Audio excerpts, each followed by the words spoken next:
There are many generations of children that have grown up with Roald Dahl, and he is an enormously iconic figure as far as children are concerned, partly because he mixes great fantasy, but he doesn't patronize children. So the stories, like everyone, like when children go, or even myself, go to fairgrounds, you get on the most scary ride because that's what you like. You go down the ghost train, and it's equally the same with children.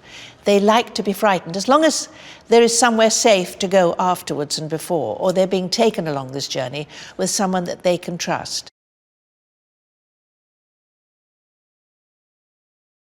There's a little girl who doesn't have anyone. She comes from an orphanage and she's very deprived.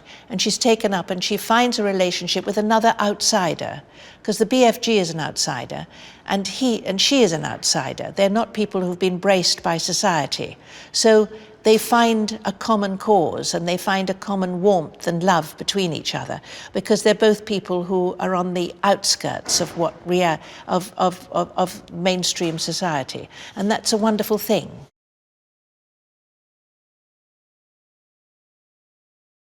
I was a bit amazed because I didn't know Steven Spielberg knew who I was. So, but he obviously had seen things I'd done, but I've never met Steven Spielberg, and I didn't meet him till I came out here. So I just got this phone call through my agent who said that he'd like you to play the Queen. And I have been asked to play the Queen a few times in different productions.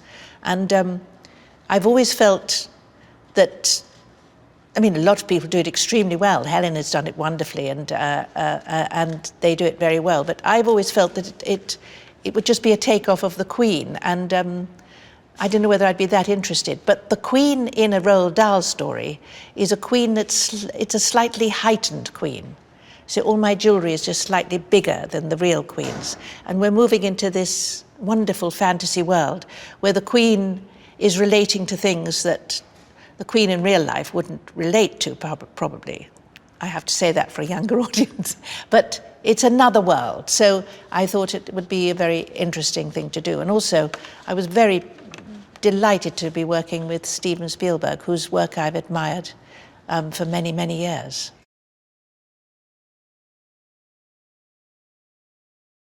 I didn't know that actually Melissa had written E.T., and then of course I found out when I came here. And it's a wonderful script. It's so fluid, and the emotional content of it is so real.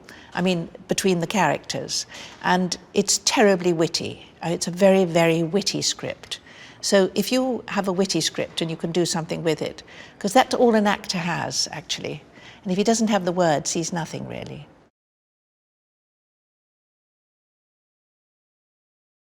He's wonderful with children. With young people, not just children, young people. He's extremely good with older people too, speaking for myself. But he's very warm, he's very approachable, and everything is allowed. So of course, I feel that Ruby feels entirely relaxed. Because when it's just you, mostly, and there's a lot of technical work when you're working with animation and so on, it's often, for the last 3.5 months, certainly, it's been a lot of just her and the BFG, so it's all the attention. And if you're in a big room with hundreds of people, to sort of have to do things by yourself is very difficult. I would find that very difficult. But she has a wonderful relationship with him, and it's a very warm one. So she feels anything is allowed. And consequently, if you feel that, you just show your true personality, because you're not inhibited in any way. Hey, so did you like that video? Now, I've got an interesting fact for you. Did you know that The Dark Knight made more money in its first 6 days in the US than Batman Begins made in its entire domestic run? Now, for this and more movie facts, click on more videos or click on the playlist for more trailers.